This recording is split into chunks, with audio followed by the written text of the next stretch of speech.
First of all, I'm really not qualified to comment on the mistake she made. People do things based on their own perception of the leadership and the position they are in. But I feel that things probably look from outside more dictatorial. I know when she put Yunus on scanner, globally, a lot of people were very unhappy because Yunus has a reputation. Right or wrong, he got a Nobel Prize. He has devoted his life to Bangladesh and the poor women of Bangladesh. We may not agree with everything he did, but I think overall, he deserves a lot more respect. And that kind of signal that people got globally sort of said that there is more of a dictatorial attitude in governance and democracy is under threat. It is happening in many parts of the world where institutions are captured, whether it is election commission, judiciary, universities, tax department, police, security, where people are unnecessarily harassed. And maybe it got to a point, it just suddenly took a life of its own. No one had expected this, at least I didn't expect. Maybe some great Pandit expected that. But to me, it was a surprise, the way it happened and the speed with which it had happened.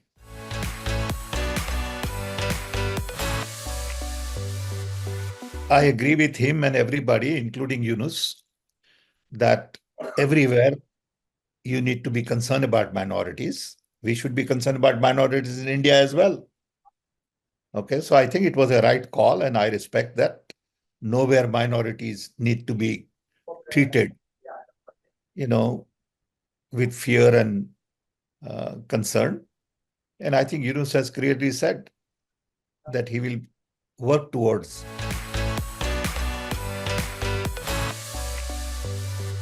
I think they're two different countries. India is too big, too diverse, too complex. India is much more aware of democracy and the roots of democracy. I wouldn't compare India in the same league, mainly because of the population of 1.4 billion and with the kind of diversity we have. But there is always a danger of authoritarian attitude. Look at it in America. No one ever thought, I came to America 60 years ago. And I never thought that there will be a day in America where there'll be concern about authoritarian attitude. We believe American institutions are fairly robust, whether it is, again, judiciary or security, students, universities. American institutions are independent, full of lots of talent and courage. You also need courage. A lot of our institutions don't have courage to stand up to what is right. And they buckle up. So going back to your question, I think India is very different. Okay, but anything could happen. I didn't expect this to happen in Bangladesh. We didn't expect this to happen, for example, in Egypt, the way it happened. There are many examples like this in the recent history where things just erupt and people analyze after the fact. and come up with reasons. I don't have a crystal ball.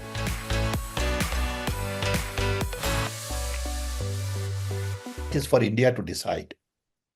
That is for Indian foreign policy experts to decide.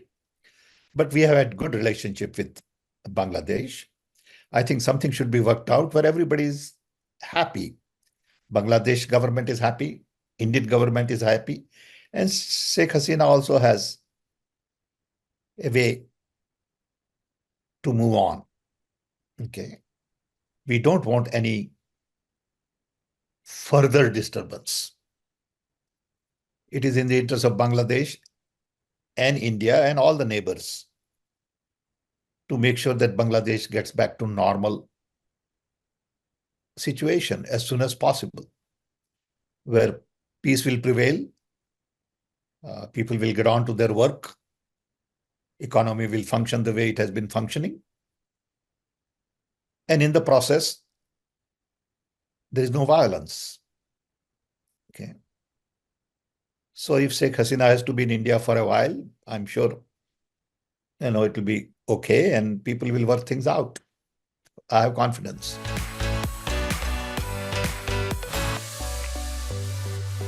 To say how things shape up there, but if there are people like Yunus at the helm of it, I can assure you, relationships would be good. I know him personally. I've known him for over 30 years. I respect him. We have a good friendship. He was once in Chicago. We had dinner together. And I think he's a man with a vision.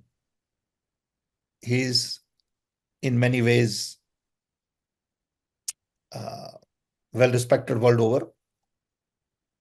And he would want good relationship with India because he understands the value of good relationship with India. And we also respect and want good relationship with Bangladesh.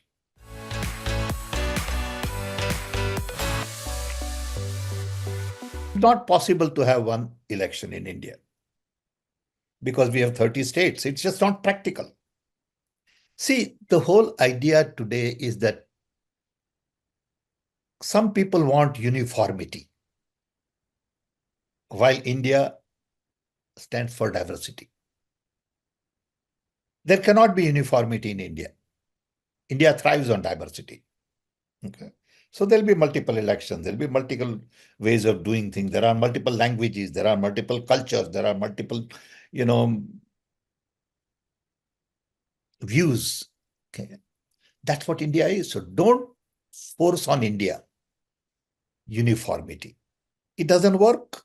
It will never work. Okay. And that's what people with authoritarian mindset try to do. Okay. Doesn't work in the long run. Okay. And you see, PM says something, but you also need to realize from my experiences that PM has tendency to lie. Many things. I can tell you that from my personal experiences. Okay. So I don't pay much attention.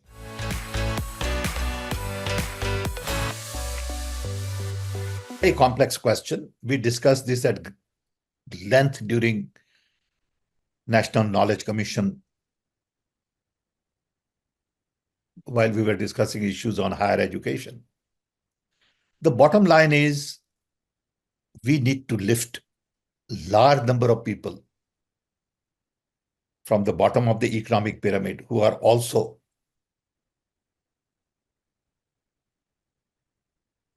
deprived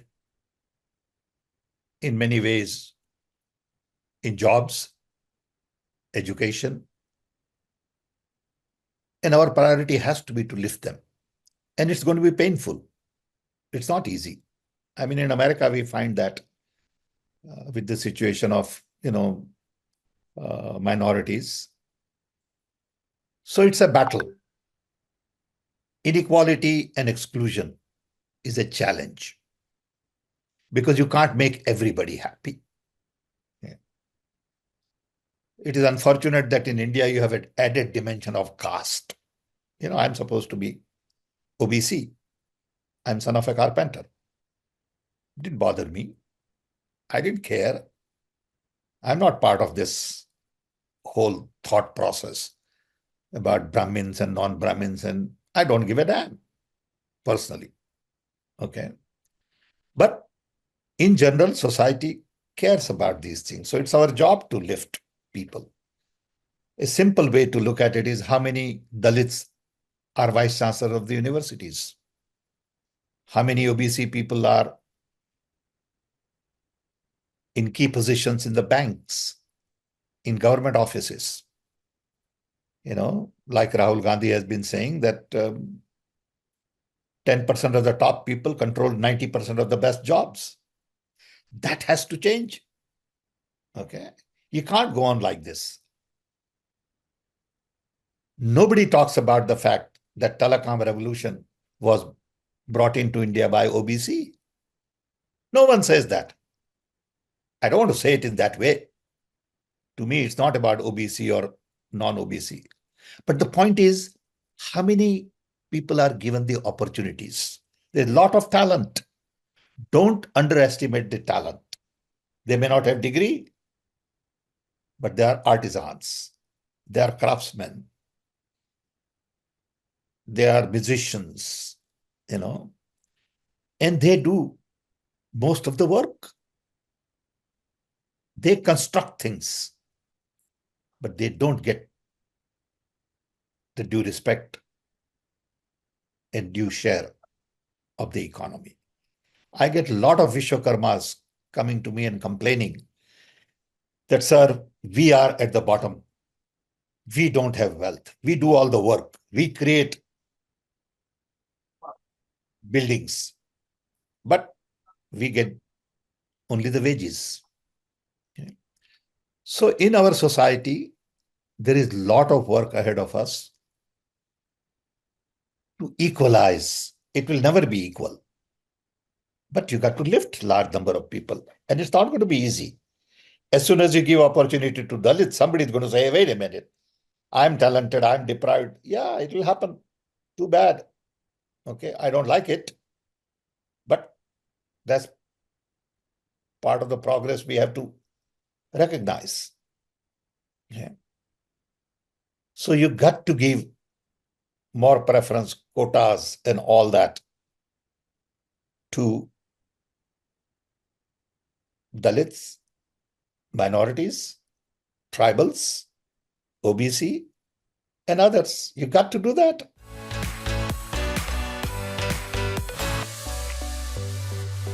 Look, I stand by what I said. But I also know that in India, there are trolls. There are liars. There are people who are paid to attack. And I take that as part of the package. I never said that inheritance tax should be introduced in India. Never. I said, this is what happens in America, which is fine. And even if I had said, let's say, there is a system in India where there'll be debate in the parliament, there'll be discussions, and there'll be voting, and these things don't happen just because Sam Pitroda said it or XYZ said it. Okay. So what is all this fuss? But if you want to distract the main conversation at that time during election on employment, economy, inflation, you go after Sam Pitroda, what he said. Okay. So it's an organized attack by a bunch of people who are hired to do this on social media. I'll give you another example. When I said something about, I think on Indian diversity, it was in the media for 10 days. Nobody said anything. And all of a sudden, Prime Minister of India speaks. And then it becomes a big issue on national TV for 24 hours or 48 hours. To me, Prime Minister of India was a troller. He trolled. Okay. Now, that's not fair. But these things happen in India. I accept it. I have no complaints. What can I do? I mean, right now, there is a big message going on in social media by some lady, I don't know who she is, but somebody sent it to me and I didn't even read it. I said, it's not worth it, it's garbage. It's about deep state where Sam Pitroda is involved and the, non-profits I run. Look, I have multiple identity. I don't have one identity. Don't expect me to have one identity. I'm Sam Pitroda. I'm a father. I'm a husband. I'm a friend. I'm an engineer. I'm a scientist. I'm a businessman. I'm part, into politics. Okay. I'm an author. So I have multiple platforms to express myself. I run 5 nonprofits globally. That doesn't mean I'm part of a deep state. It's all bogus. It's all lies. But people do that. Okay. And they get paid to do that. So their, earning depends on it. So they just push it and they have discussion among each other. And then, hundreds of thousands of people read it. And then they, say, oh my God, is this the problem? And then they want me to respond. I get a lot of calls saying you should respond. Maybe you should file a court case. I said, look, I'm not going to get to that level. I'm not going to respond. I'm not going to file a court case. I have no time. I got other things to do. I'm not going to be dictated by what other people say. I know what I am. I know what I need to do. Okay. I don't need a label from anybody. Okay. But that's what goes on in social media today. And it's not just me, it happens to a lot of people. Okay. And all over the world, not just in India.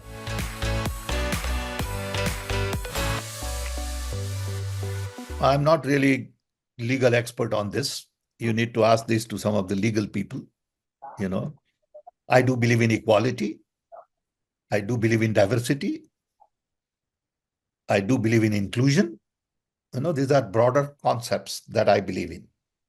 Okay. Legality of it, lawyers will have to sort it out. I'm not qualified.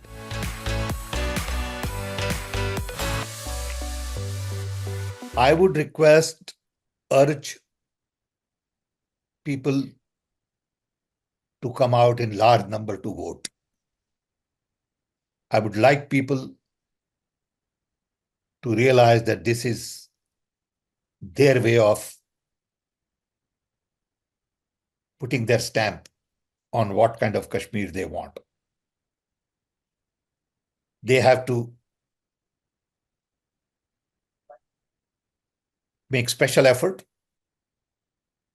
I would like to see their voting 80% or higher, if possible. I want everybody to work on now to make sure that they are on the right list, voter list, so there is no confusion or chaos at the last minute. And I want free and fair election in Kashmir. I don't want any hanky-panky. I'm not happy with the election last time because, I find that in Orissa, for example, there are 40 lakh extra votes. Wait a minute. Where did it come from? And people are asking questions to Election Commission, people are asking questions to Supreme Court, and there are no answers. That is just not acceptable. All of a sudden, you come up with, hundreds of thousands of extra votes. Normally it is 0.7%, 0.5%, and this time it is 4.5% or something. I don't know the exact numbers. Okay. But when that happens, you lose confidence in the system. To me, that is not a fair election. When you come up with so many extra votes, how do you expect me to say it is a fair election? Doesn't matter who won and who lost. That's not an issue. Issue is, are you conducting fair elections?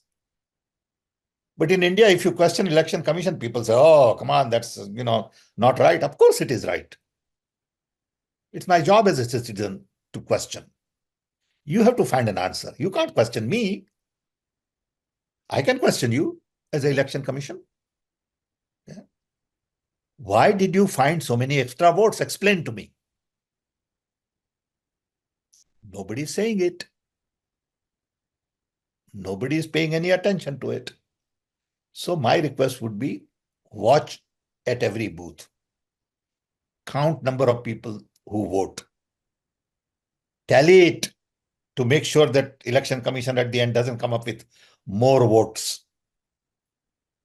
Okay. So all of these are concerns to me. And Citizens Committee has really done a great job of documenting and articulating some of these issues. Nobody is paying attention. Political parties are not paying attention. Supreme Court is not paying attention. Election Commission is not paying attention. That's just not fair.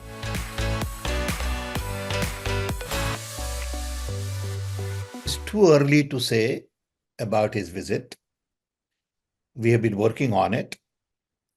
Hopefully, when it is finalized and dates get nailed down, program is fixed, we will have a press release and press conference. Until then, business is as usual.